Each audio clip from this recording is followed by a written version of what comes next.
And we're looking at a couple of what I like to call companion guns. A companion gun is basically a long gun and a short gun that fire the same cartridge. And to start with, we're going to deal more with sporting stuff or survival type guns, but for you tacticool guys, I got something for y'all too, so bear with me. And all four of these first specimens are chambered in .22 long rifle. You got the little M&P 22 compact, the timeless 1022, the Marlin model 39, and the little Ruger SP 101 in 22. And it doesn't have to necessarily have to be these models. The 22 rifle is just a useful as hell woods cartridge. There's not a lot you can't do with it if you place your shots, including taking some big game with it. I'll leave how I know that for a fact to your imagination. With these companion guns, the thing you want to look for is a rifle and pistol and a type of ammunition that they will both shoot, because some rifles and some pistols are finicky on their ammunition choice. Never had a problem with the CCI mini mag. I shoot them generally when I can get my hands on them. I keep a stash of them put back. So if I'm out beating around the woods something away from my truck, I can put any one of these combinations together and a pocket full of 22 shells and be good to go.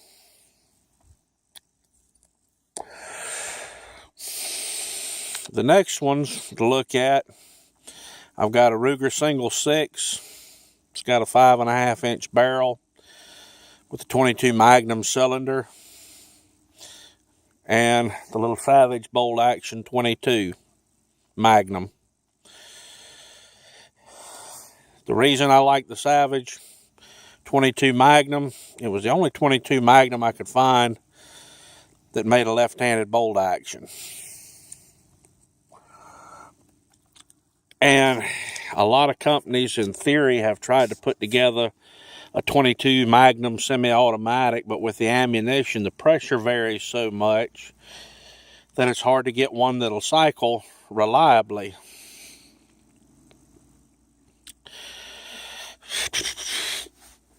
And these make a good combination. Again, the 22 Magnum, good field cartridge. You can do a lot of stuff with it. It is not a legal deer cartridge in Florida. But in a survival situation, you can, for a fact, take big game with it. Going back to look at the revolver and the lever gun here. In a lot of places where you're restricted to what kind of firearms you can own, most places you would be allowed to own a lever action rifle and a revolver without any problem. And they don't have to be in 22 long. These combinations are available in 357 Magnum, 44 Magnum, 41 Magnum, and 45 Colt. And probably some other ones that I didn't mention. You can go back to the old 32-20 if you have antique stuff, or if that's, what you like. Feel free to use it.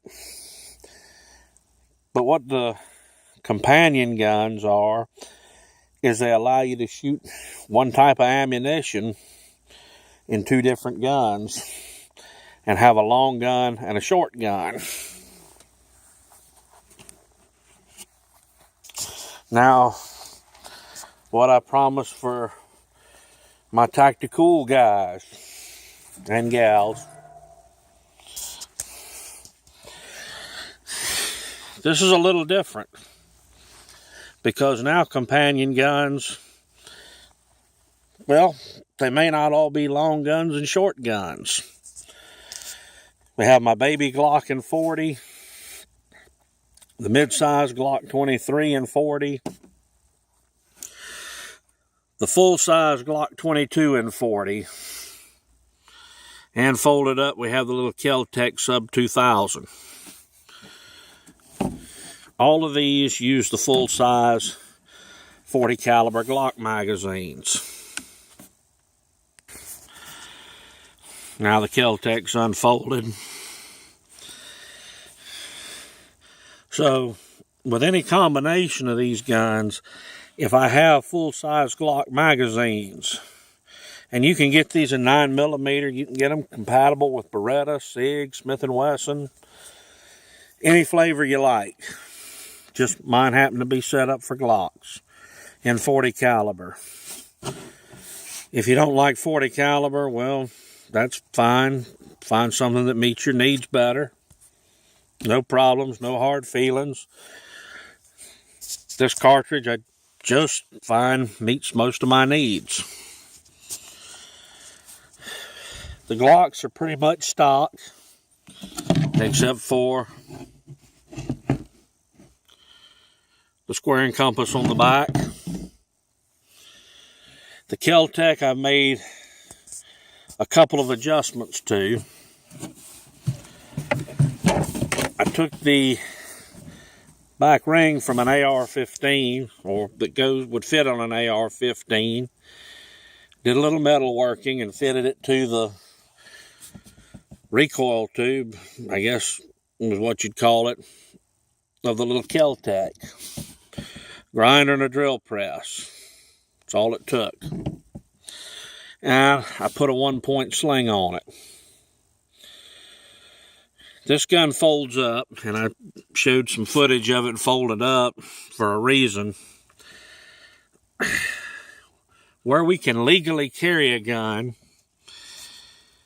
it may be to our advantage to be discreet carrying it.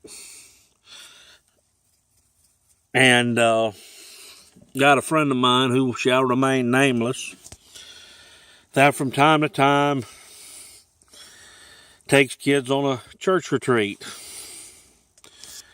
Now, he is a sworn law enforcement officer, so wherever he goes, he is allowed by law to be armed.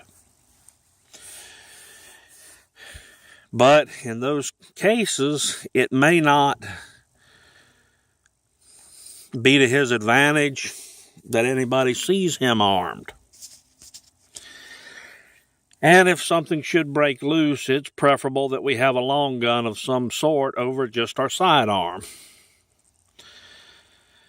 And the Kel-Tecs have gotten a bad rap. I'm almost at 5,000 rounds through this one. It's had 2 hiccups. Those happened after extended shooting sessions when I'd run over 750 rounds through it between cleanings on both occasions. So if Kel-Tec got a gun right, this is probably it. But all of them use the same magazines. I can use my full-size 40 cal mags and use them to keep any of these guns running. The other factor, for serious work, I use the 180 grain Golden Saber hollow points. Each one of these guns has had a minimum of 250 rounds of the Golden Saber put through it without any problems. So I know in a clutch, when things get bad, if I need these guns to save somebody's life, I know that this ammunition is going to be reliable. So, with a lot of this stuff, your companion guns will give you a lot more options than simply one. And in the case of being able to carry a long gun discreetly, and being able to interchange magazines and ammunition, this would probably be a good combination. But let's not overlook one of the obvious combinations for law enforcement working in uniform or out of uniform, or anybody that's allowed to carry a gun openly.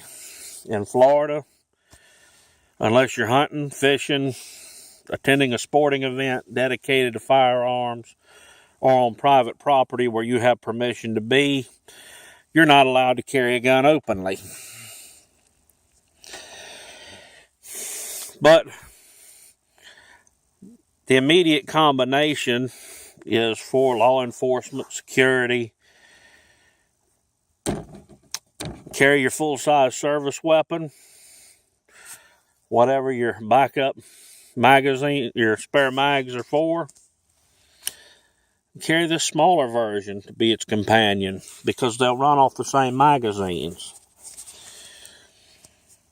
Well, that's my thoughts on the companion guns. Later on.